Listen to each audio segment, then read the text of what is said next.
केरल में जहां कांग्रेस की नेतृत्व वाली गठबंधन सरकार बनाने जा रहा है, इंडियन यूनियन मुस्लिम लीग उसका मुख्य सहयोगी है। लेकिन आसाम और बंगाल में कांग्रेस को किसी भी मुस्लिम संगठन की मदद की जरूरत नहीं पड़ी।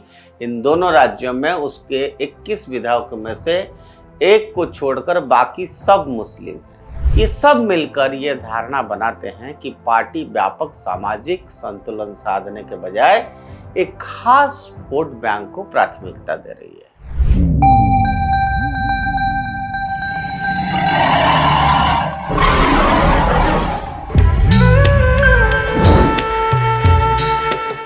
नमस्कार मित्रों, उदय इंडिया डिजिटल में आप सबका बहुत बहुत स्वागत है। मैं हूं दीपक कुमार रथ। आज इंडिया थिंग्स में आपको फिर से बताएंगे कि ये राज्य की इन जो राज्यों में इलेक्शंस हुआ, आसाम, पश्चिम बंगाल, तमिलनाडु, केरल में, और उस राज्यों की असेंबली इलेक्शन के बाद कांग्रेस का क्या कहानी है। आसाम और पश्चिम बंगाल के हालिया चुनावी आंकड़े कांग्रेस के सामने खड़े एक असहज प्रश्न को तेजी से उभारता है।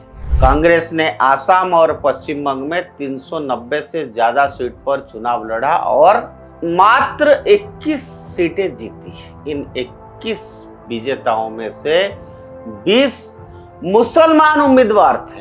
केरल में जहां कांग्रेस की नेतृत्व वाली गठबंधन सरकार बनाने जा रहा है, इंडियन यूनियन मुस्लिम लीग उसका मुख्य सहयोगी है।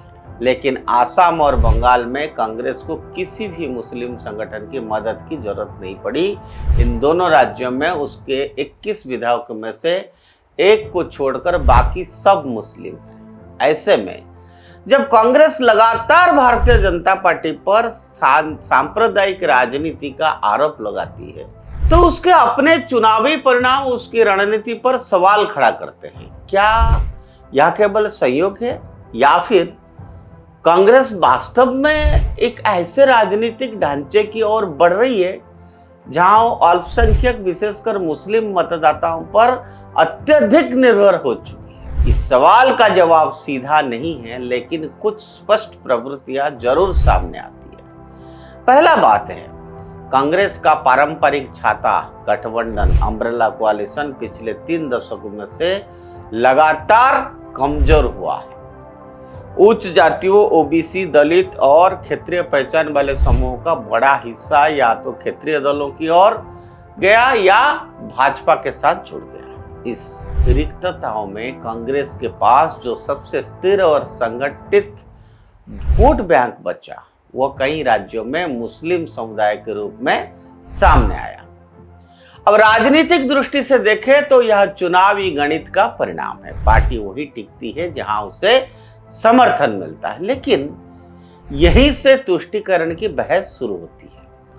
यह तो साफ दिख रहा है कि कांग्रेस केवल समर्थन मिलने का कारण इन समुदाय पर निर्भर नहीं है, बल्कि उसने अपनी राजनीति और संदेश को भी उसी दिशा में ढाल दिया है। टिकट वितरण में असंतुलन, कुछ मुद्दों पर अत्यधिक संवेदनशीलता और पहचान आधारित अपील, ये सब मिलकर ये धारणा बनाते हैं कि पार्टी व्यापक सामाजिक संतुलन साधने के बजाय एक खास वोट बैंक को प्राथमिकता दे रही है। ये वो बिंदु है जहां कांग्रेस पर नए मुस्लिम लीग जैसे तीखी उपमाएं लगाई जाती है। कांग्रेस का तर्क ये रहा है कि वो धर्मनिरपेक्षता की राजनीति करती है और अल्पसंख्यकों की आवाज को प्रतिनिधित्व देता है। ये उसका दायित्व भी है, कांग्रेस का कहना है।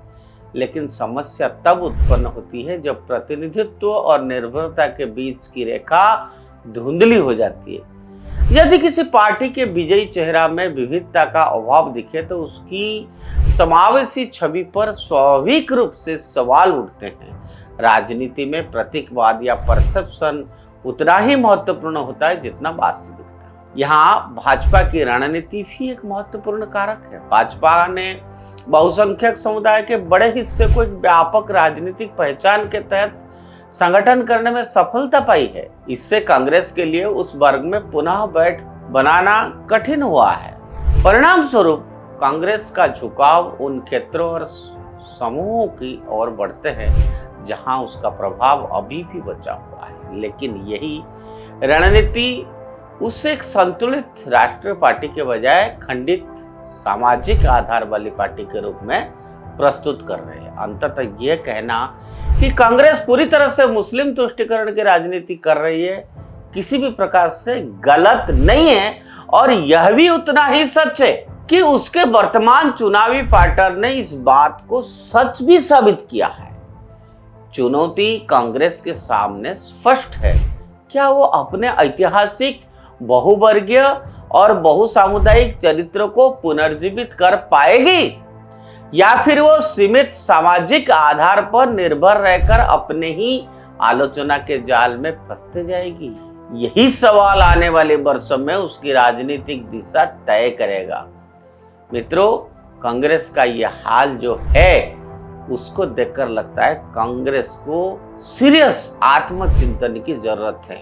खैर, वो एक पॉलिटिकल पार्टी है, जिम्मेदारी उनकी है, हमारा काम है सिर्फ इशारा करना। आज के लिए इतना। जय हिंद, जय भारत।